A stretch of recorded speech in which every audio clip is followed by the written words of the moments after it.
Aujourd'hui, on aura beaucoup roulé. On va rouler dans des formations géologiques hyper mystérieuses. En fait, géologiquement, c'est encore pas bien expliqué.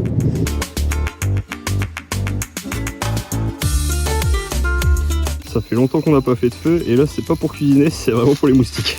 Il y en a trop dans ce spot. Le jour se lève et on découvre notre spot. C'est vraiment très joli autour de nous.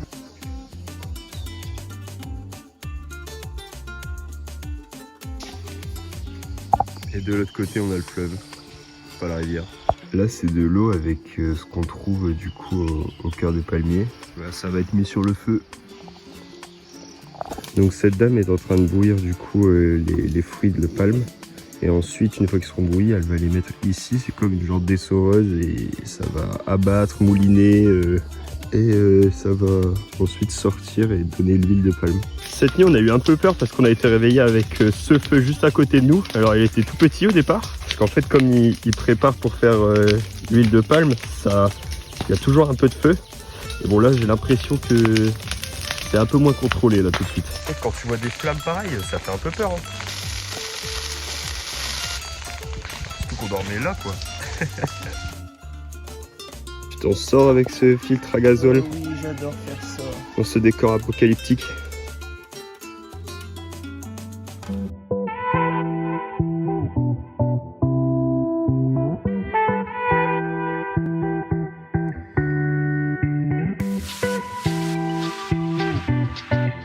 Autant en Angola c'est hyper facile de trouver du gasoil, du diesel. D'ailleurs ici ils disent gasoléo. Autant c'est plutôt difficile de trouver de l'essence. Et nous on a besoin d'essence pour notre réchaud. Et d'ailleurs les copains Géraldine et Philippe ils en ont besoin tout court pour leur moteur quoi. Et ça c'est plus difficile à trouver. Du coup il faut faire hyper gaffe. Essence c'est gasolina, gasoléo c'est diesel. Donc déjà faut faire gaffe à ce qu'ils se trompent pas.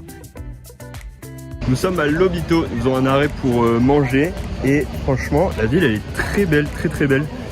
En plus c'est assez vallonné, du coup il y a des beaux points de vue sur le port, sur toutes les maisons avec les toitures en tuiles et tout ça. Ça a des airs je trouve un peu de Marseille. Je peux me tromper mais je trouve que ça a des airs un peu de Marseille. C'est difficile de voir tous ces gamins demander tout ça mais en même temps on ne peut pas donner à tout le monde. Hein.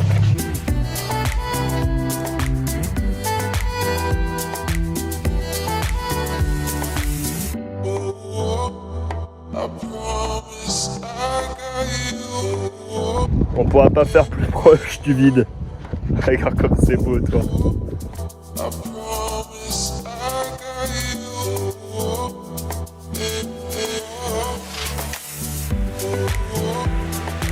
Fais du contenu Alexis. Tout ce que tu veux, mets-toi, monte tes pieds, ça marche bien sur le net en ce moment.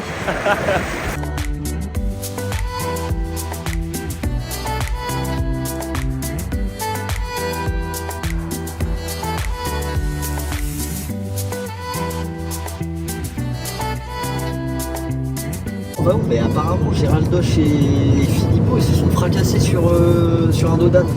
On va là, de toute urgence on est en SES dépannage. Donc ça bombarde, on va essayer de pas se fracasser comme eux. On arrive bientôt. Est-ce que ce sont ces dodanes là qui ont tué votre amortisseur? Ou alors peut-être que c'était ceci? Là on va capter la 5G mon pote.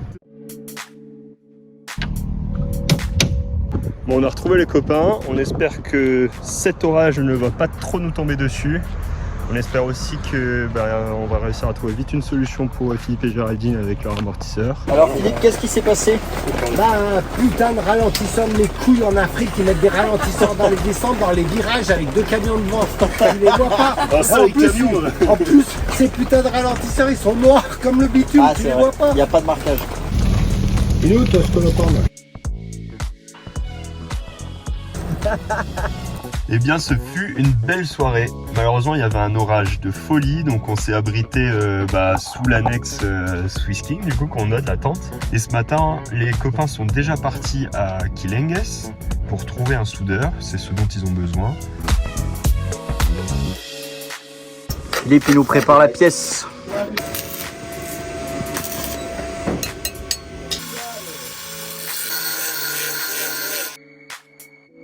C'est un véritable déluge qui s'abat ici en Angola.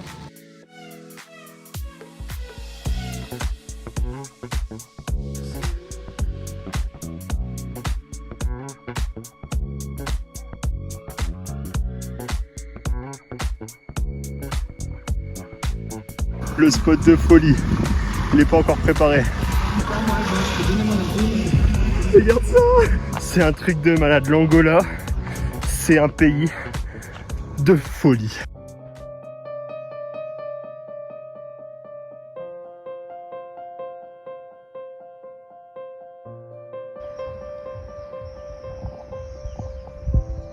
Tu le mets, tu mets en doute ton équilibre alors que tu sais que tu as un bon équilibre. Bah là, tu le mets en doute quand tu as.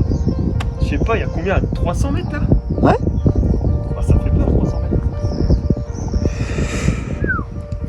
On est arrivé pile au bon moment, les nuages commencent à arriver. La mangue est délicieuse ici. C'est le pays de la mangue. Je crois que c'est le pays où on a mangé les meilleures mangues. Je suis pas un grand connaisseur de marmotte, mais étant donné que là on a 2240 mètres d'altitude et que ça ressemble assez fortement au bruit d'une marmotte, je me dis, il y a peut-être moyen qui nous entoure là. Et dans cette purée de pois, Géraldine et Philippe nous retrouvent. C'est cool, non? Ok. Aujourd'hui, c'est un triste présage. Nous devions voir la faille et nous restons sous la tente, pluie battante. Alexis va me servir le café au lit. T'as pas envie d'être encore plus dépressif quand tu parles. Et je pleure de ne pas voir cette faille. Le chauffage. Et c'est trempé partout. Mais oui mec, je patauge dans la merde là. Bon, sous cette météo magnifique, ce matin nous allons voir un des mystères géologiques aussi ici, à Tundavala, cette faille.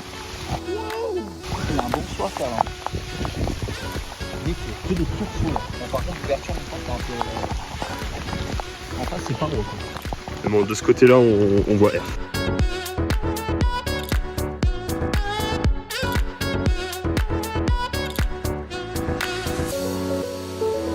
On est à Namib, dans une ville qui est fait très désertique. La preuve en est, c'est que dans un cul-de-sac, on s'en sauve comme des débutants. Mais heureusement, les gens ici sont très sympas et ça devrait nous aider. Et bien il se trouve qu'on était coincé du coup devant une maison. Le mec, le propriétaire est sorti et il nous a filé un bon coup de main avec son 4x4 et avec ses pelles aussi d'ailleurs. On est vraiment trop con cette ensablé, mais genre dans un quartier, dans une ville quoi, tu vois, alors que ça fait 22 000 bornes qu'on roule à travers l'Afrique. Mais bon, c'est comme ça, ça fait partie du jeu. Et là du coup on paye une boisson à notre sauveur et après on va reprendre la route en direction d'un canyon et le spot de ce soir devrait être vraiment cool. Qu'est-ce qu'il fait là lui? C'est quoi ça Philippe? En fleurs, à ce qui paraît, ça fait des fleurs rarement. Ça, c'est des Velvettia. Velvettia? Ouais, c'est des plantes préhistoriques. Il y en a des toutes grosses, parfois elles font 2-3 mètres de large. Bah après cette pause fort intéressante, nous reprenons la route. Séance dégonflage de pneus pour la team. Ah, comme ça tape moins.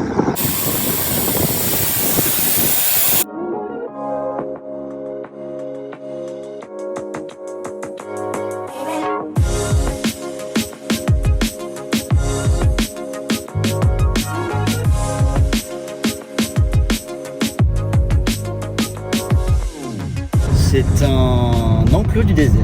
Bonjour. Bon ça c'est un passage compliqué pour Maniche. Hein. Alors faut faire du ménage. Vas-y, vas-y, vas-y, vas-y. Rétro. J'ai cru qu'il allait tout sauter.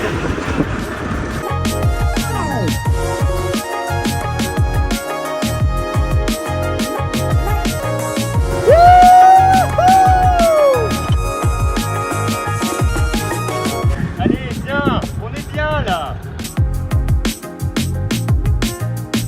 Bon nous sommes à Las Colinas Canyon. C'est un magnifique spot, vraiment incroyable, qui est dans une réserve naturelle, mais où on est hyper libre. Il y a des chemins de piste dans tous les sens. C'est incroyable de rouler au milieu de ces canyons, de faire les cons, c'est trop bien. Bon, franchement, ça vaut le détour. On fait 8 heures en tout de détour, aller-retour.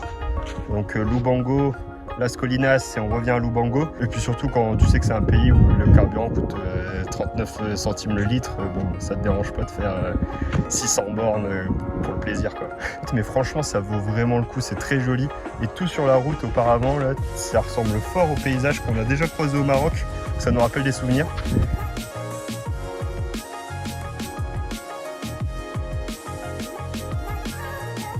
Bah excuse-moi si dans la vidéo je fais un petit peu de pub à Léo et Marie qui sont médecins et qui dans les villages s'arrêtent pour proposer des consultations gratuites. Alors je dirais rien du tout alors. Mais t'inquiète pas, ta 4L elle restera l'une des actrices principales des vlogs.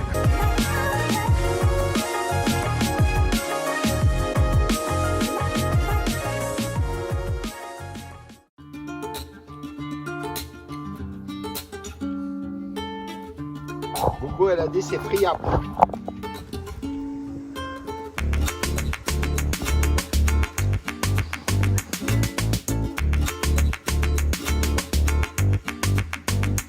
Bon, les nouveaux copains Marie et Théo sont partis. Franchement, c'est impressionnant ce qu'ils ont fait. Ça fait 1 an qu'ils voyagent. Et depuis la Mauritanie, je crois, ils s'arrêtent dans les villages et puis ils offrent des consultations de médecine, dermatologie et en médecine généraliste aux villageois. Et ce fut une super belle rencontre. On a passé des très bons moments hier soir, des très belles discussions. Nous, on va reprendre la route. Comme je te l'avais dit, il faut qu'on retourne finalement à Lubango.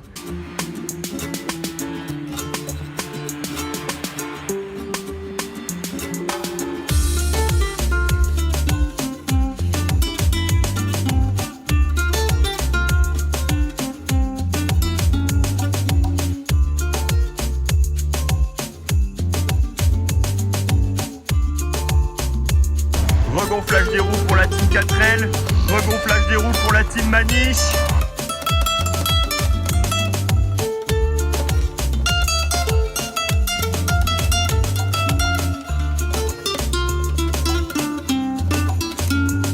Bon, on voit pas très bien avec tous les nuages, c'est la fameuse route enlacée ici. Sache quand même que ici, bien souvent quand il y a des trous sur la route et des dodanes, il y a plein de gens qui vendent des choses. Là c'est la première fois qu'on voit des fraises, on en profite. Nous sommes au Cristo Rei de Lubango, c'est le petit Corcovado ici de Angola. Et moi je voulais voir le Corcovado au Brésil, donc je suis déjà très content de le voir ici, c'est cool. Ouais, c'est quasiment la même carrure. Hein. Ok. Qu'est-ce que t'en penses, Guillaume? Le Christ, on dirait une petite fève qu'on met dans les galettes. Et tout ici, c'est Lubango. C'est incroyable. Et donc nous, on avait dormi à la faille, on avait dormi de l'autre côté dans ces montagnes. Alors on n'y retournera pas ce soir dans ces montagnes, justement, parce que y a trop de nuages. Donc on va traverser la ville, on va s'en écarter un petit peu. Ce sera très bien pour ce soir. Allez, faut bien le filmer quand même, c'est notre dernier ShopRite de Angola certainement.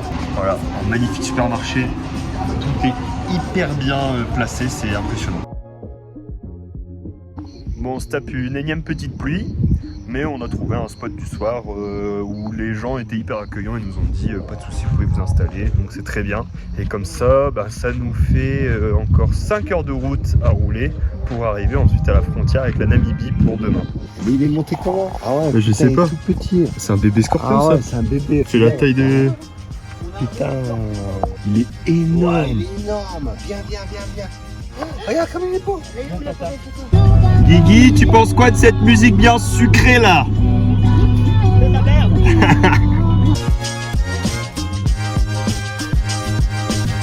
Bon, on ne sait pas ce qu'ils font avec tout ça. Il y a beaucoup de carrières et on voit beaucoup de camions avec ces gros blocs de pierre là, c'est impressionnant. Peut-être pour faire des plans de travail ou des bâtiments, on ne sait pas.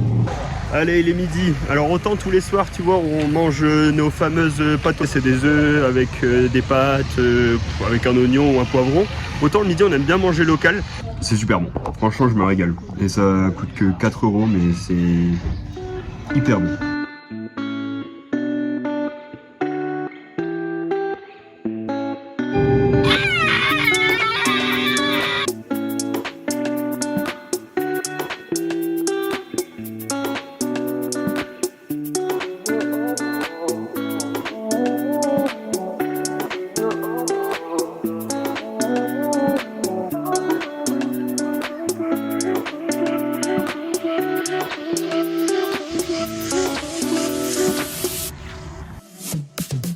je rase que tes cheveux blancs quoi. Voilà, exactement.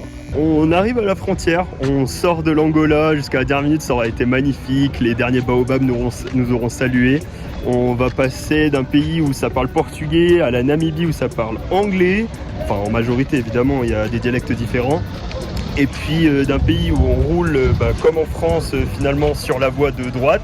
Là en Namibie on va rouler sur la voie de gauche. Là on change la monnaie et c'est un sacré délire, hein. Ça discute dans tous les sens. Tu prends ça, tu deviens comment, Philippe? Bon, tu te rappelles, dans l'épisode précédent, du coup, on t'avait dit qu'on avait eu pas mal de problèmes avec les visas de la Namibie. En fait, Tom, c'est notre agent en France pour gérer la logistique. Et du coup, il avait fait le e-visa, sauf qu'il a bien payé. Et le site internet de la Namibie a dit que j'avais pas payé. Il a réussi finalement à m'obtenir le e-visa, donc super. Mais dans le doute, pour Géraldine, Philippe et Guillaume, on a fait des visas directement à Luanda. On arrive maintenant à la frontière. Et il s'avère que je ne peux rentrer qu'à partir de septembre 2026. Nous sommes en février. Le 14 d'ailleurs, bonne Saint-Valentin. Tom a réussi à trouver la preuve comme quoi il avait demandé les bonnes dates. Alors même si c'est marqué impayé sur cette preuve-là, tout devrait bien se passer. Ça aura été très très long, mais on va réussir à rentrer en Namibie. Et ben on est au ShopRite en Namibie. Ben, c'est pareil. C'est par contre moins cher et ça c'est cool. Et alors vraiment j'ai l'impression d'être au Canada. Il y a plein de cornets de bif. Il y a plein de sauces à l'américaine. Ça donne très très envie de faire un barbecue. Sans se taper de 5 kilos de pâtes. Grosse glace, papa. Et bien, premier spot en Namibie, ça ressemble au dernier spot en Angola. Mais cette fois-ci, il y a Amélie qui nous accompagne, qu'on a rencontré et qui voyage depuis à peu près 1 an.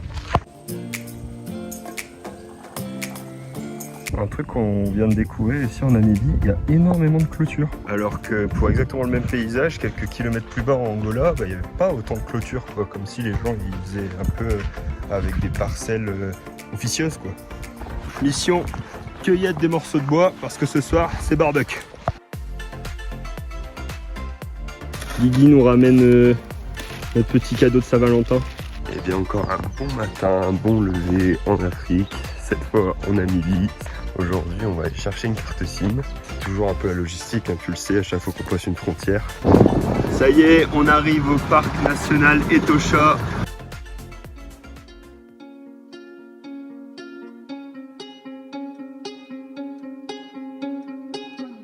Je suis trop content, gros. On a fait 500 mètres. Il y a des bébés zèbres. Alexis, ça va être comme ça. Ah ouais, c'est trop bien.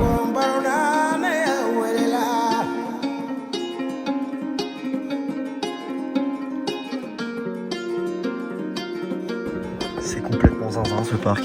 Ça fait 20 minutes qu'on est là. Bonjour.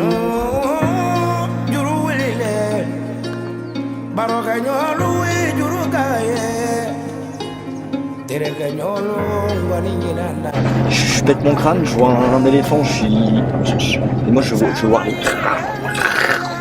qui dorment sur le capot de la Mertoya. Je crois qu'on va pas s'y habituer. Sophie la girafe, elle nous fixe.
réunion avec 8 girafes.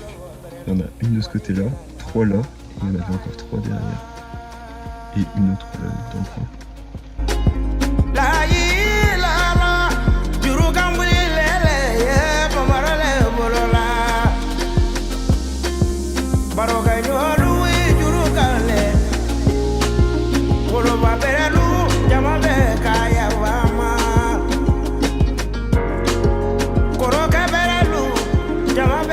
Tu l'as vu, on n'a pas beaucoup parlé parce qu'on essaie d'être discret même si l'auto elle fait du bruit. Mais alors le parc il est incroyable. On a vu des animaux de partout. On est très content de cette expérience. L'entrée elle coûte 7,50 € par personne, donc c'est rien. Mais par contre ils te forcent forcément à dormir dans un camping. Les campings sont un peu plus chers, 24 € par personne. Mais il y a une piscine, il y a des points de vue, enfin, c'est vraiment prévu pour qu'on profite à fond de la nature autour de nous, quoi. Donc c'est très calme et on entend la nature, c'est kiffant. On a roulé presque 6 heures. Le parc nous régale. Tu parles de ta nouvelle sauce? Chutney, c'est une espèce de sauce avec de la pêche. Et Philippe a dit qu'il y avait en France la même version mais avec de la mangue. C'est délicieux. Je vais me faire grignoter.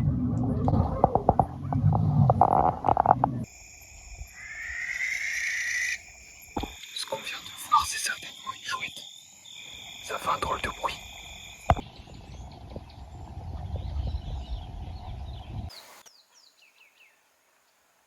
Voilà. On est parti à 10 minutes. C'est fou, hein?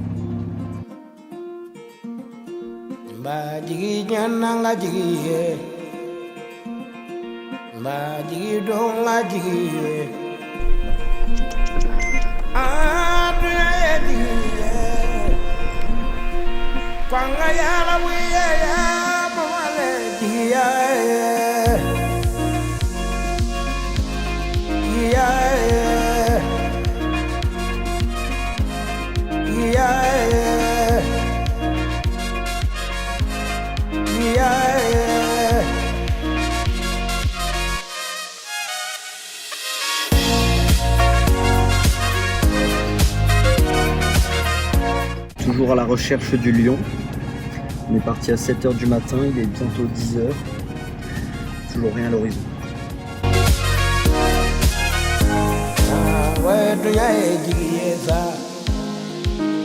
Alors Alex, tu te régales? Ah ouais, c'est excellent. On se fait la pause déjeuner, on avait super faim. On se levant aussitôt ce matin. L'aventure est toujours excellente, franchement, la nature autour de nous elle est magnifique. On voit plus d'oiseaux qu'hier, on a vu des gros rapaces. Bon, on a un plutôt gros problème. Ça fait 2 4x4 qui s'arrêtent et qui nous disent qu'ils avaient vraiment l'eau beaucoup trop haut et qu'ils ont failli rester bloqués. Du coup, bah, tu te doutes bien que nous, on est censé faire demi-tour, sauf que c'était pas trop le but là. Donc Guillaume va voir. Bon, on a pris la décision du coup de faire demi-tour. C'est trop profond, c'est trop mou.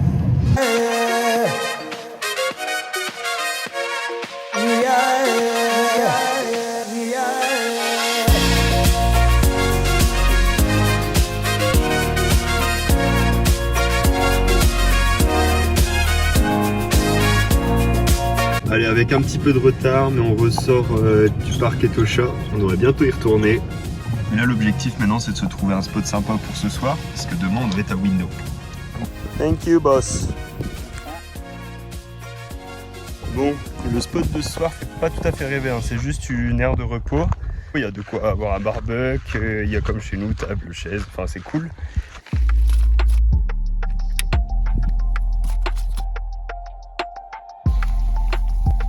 Et ben je crois qu'on va se régaler. Déjà coucher de soleil de folie, ça c'est excellent. Oh, c'est un délice. Puis le cadre.